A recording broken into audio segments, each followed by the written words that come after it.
Ito ay rated SPG. Striktong patnubay at gabay ng magulang ang kailangan. Maaaring may masiselang tema, lengguwahe, karahasan, sexual, horror o droga na hindi angkop sa mga... Buong akala nga nito ni Lorena na kapag nga sinunod niya ang mga utos nito ni Ronnie ay itatago na nga ni Ronnie ang nalalaman niya tungkol sa pagkatao nga nito ni Lorena na si Lorena at si Carol ay iisa. Subalit naghanap nga lang ng tiyempo ito ngang si Ronnie upang ngang ibulgar ang katotohanan tungkol sa pagkatao nga nito ni Lorena.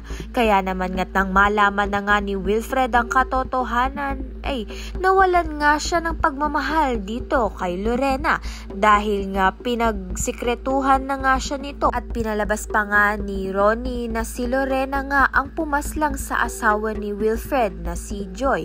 Sa kabilang banda naman nga hihingi nga ng tulong itong si Lorena sa testigo nga sa kaso niya at dito na ngay may makikilala nga siyang lalaki na alam nga ang buong pangyayari ng gabi ngang mamatay itong si Joy. Kaya naman nga't may tsansa pa rin ngang maabswelto itong si Lorena at mahatulan nga siya bilang inosente dahil na-set up nga lang siya at hindi nga siya ang tunay na pumaslang kay Joy.